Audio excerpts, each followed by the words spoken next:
Good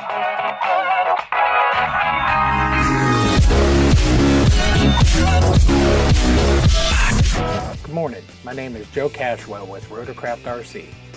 Today's video is about the new iOS app from Revolectrix for the bump controller.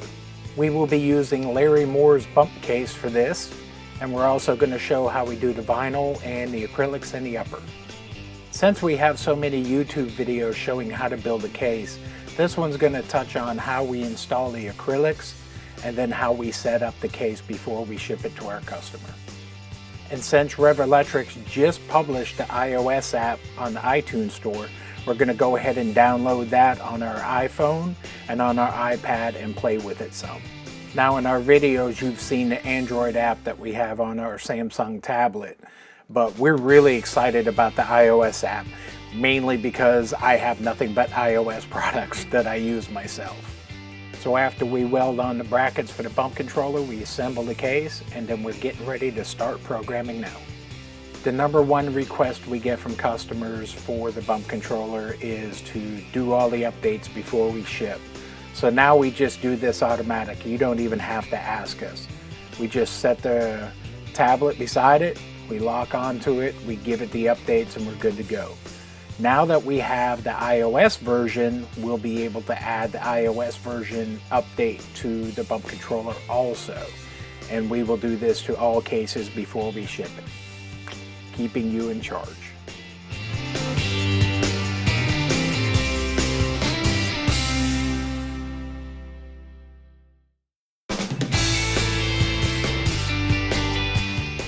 So now that we're finalizing all the updates, we're going to go ahead and do our test charge and discharge. And yes, while we're charging, we're still doing stuff. This is when we do the testing of our airflow, our USB testing, our mooch plug testing.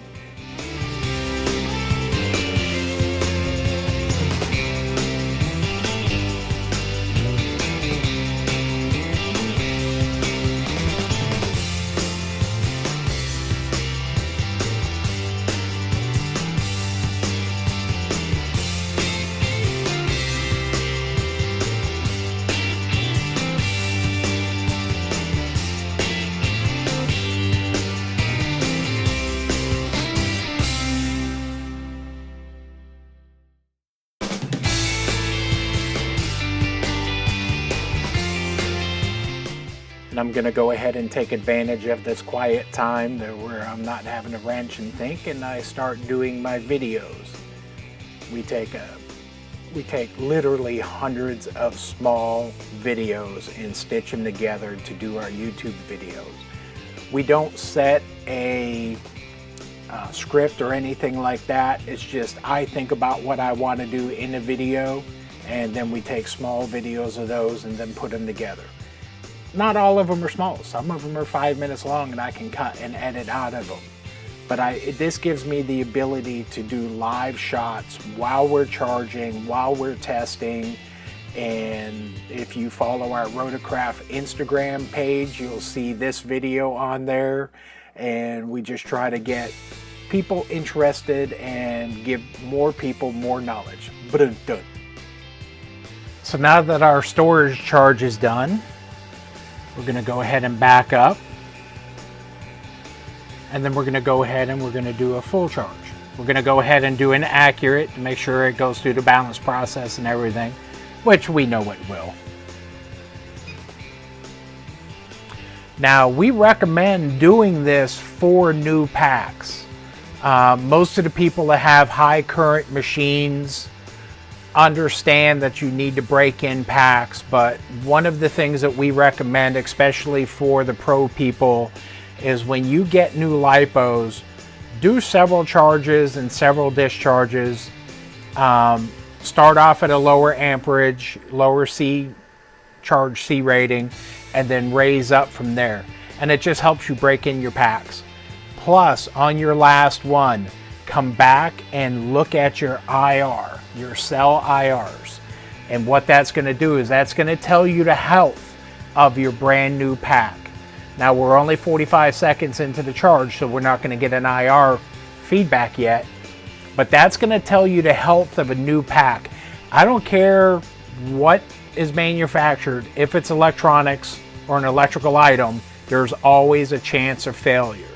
So if you go ahead and you check your IR on your new packs, you're going to have the information you need before you have a failure.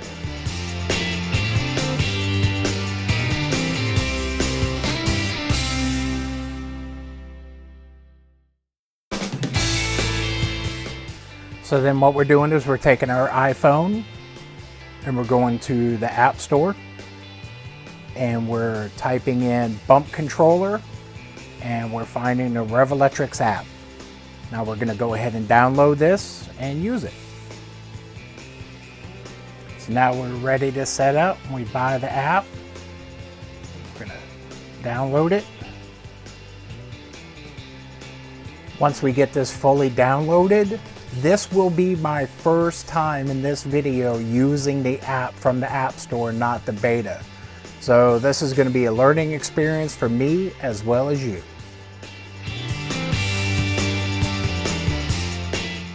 Revolectrix did a really good job with their user interface. The colors are great, the buttons are laid out nice, it's not jumbled together. You can monitor the pack, the cell voltage, the cell IR, the setup, and even the power supply output. As you can see here, we have one cell that's running 3.48 milliohms for internal resistance, a little high. And then we can do split screen where you can see channel 1 and channel 2 at the same time. And as you can tell, channel 1 is now finished charging. It's version 1.11, which is the version for the iOS. It is family sharing, which means that, if I'm not mistaken, it goes to 5 different devices on your family account. So I have the iPhone 6 Plus, an iPhone 6, an iPhone 5 Plus, or an iPhone 5, and then we have the 2 iPads. So this will be able to go to all our items off of one purchase. And it does require iOS 8.0 or later, which I don't have any problem with that. All my stuff's much newer than that. But if you got an iPad or an iPod Touch that you're going to put it on, verify that you have 8.0 or higher. You might need to upgrade your iOS software. Now let's go ahead and open this up. So we're going to hit open for the first time. And like I said, this is the first time I've used this right out of the App Store. It's telling me no device is active. So we're going to go ahead and hit the drop down, hit devices. So we're about 50% done with our upload.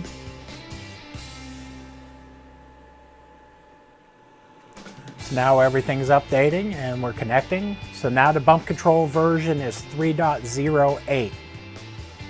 Let's bump our first pack and get going. So we also want to go over to our Revolectrix case, which is one of our display cases at the shop. And it's got the PL8 Duo, and we're going to connect and we're going to bounce back and forth between the 2 channels, channel 1 and channel 2. All we have to do is scan and add it. It retrieves the device information. Then we'll go ahead and follow the same steps that we did on the Moore case and update the software on the bump controller. Once we link onto it, do the update for the firmware, everything's ready to go. We're going to show you how fast this is.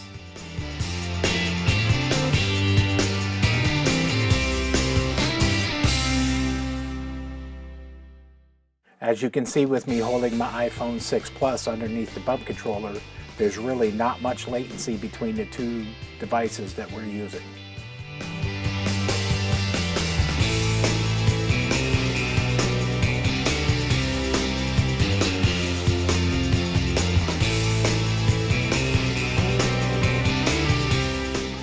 Then we'll go ahead and disconnect the iPhone 6 Plus, reboot the charger, and then we'll go ahead and connect to it with the iPad Pro.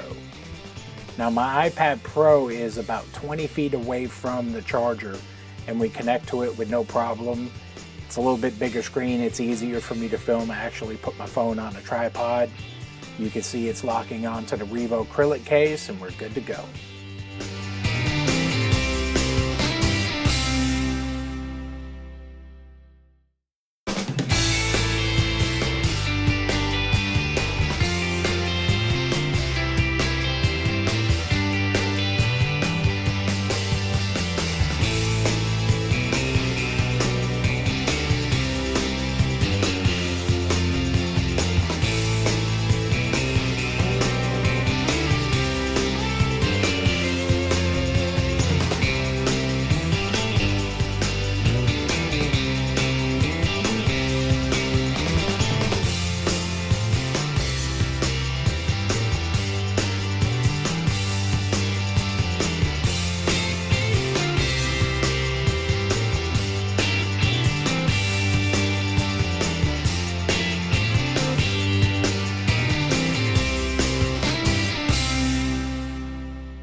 a kit, even though we assembled it and the customer sent us the product.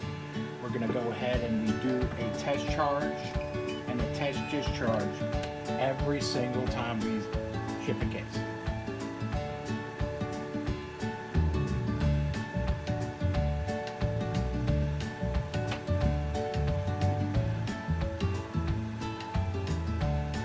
Now, even though this is a kit and the customer sent us the charger, power supply, and MPA board, we do a test charge and test discharge on every case that we ship. That way, if we did anything wrong, we want to catch it before the customer gets it.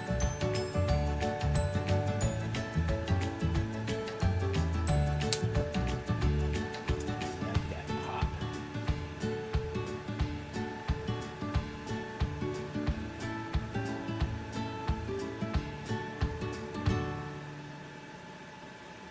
We were already set up on normal charge. Good to go. Look at that. 95. Now, even though this is a kit, even though we assembled it and the customer sent us the product, we're going to go ahead and we do a test charge and a test discharge every single time we ship a case.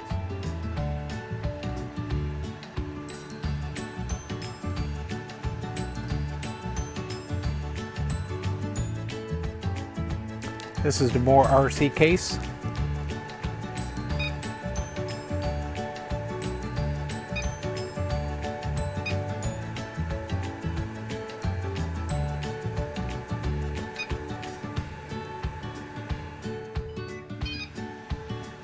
Came out really good. Gonna go ahead and set it up for him.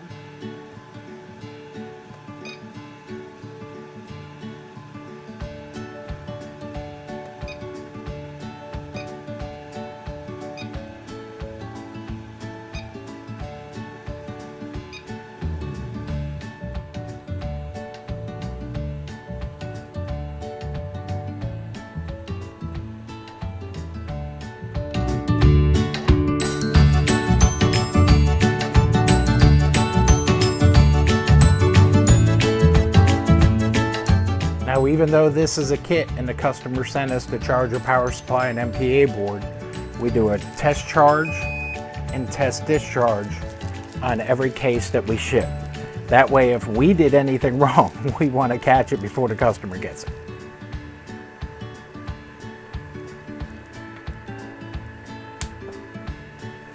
I love that pop.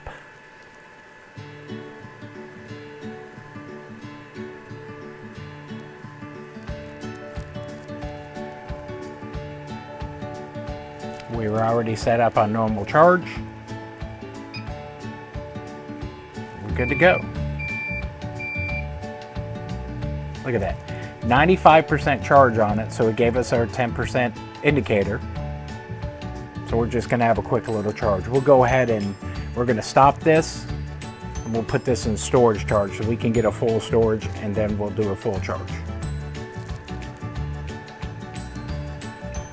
And it's as easy as doing it on the tablet or doing it on the bump controller.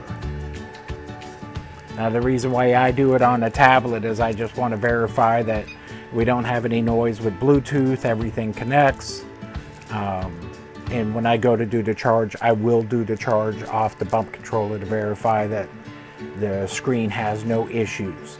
The way we mount our bump controllers, as you can see, we flush mount it to where there's nothing sticking out of the screen or the deck. It is completely flushed into the deck.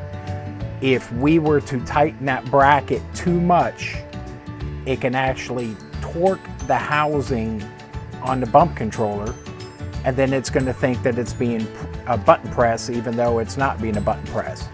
We found this out on the very first bump case we ever did, and it was ours. The screen was wigging out. We couldn't figure out what it was, and it's like when we used to do home automation with touch panels. You just turn that screw a quarter turn too much and it just tweaks that little housing a little bit and you have an issue. So everything looks good. We're happy with it. we'll show you some more video here in a minute.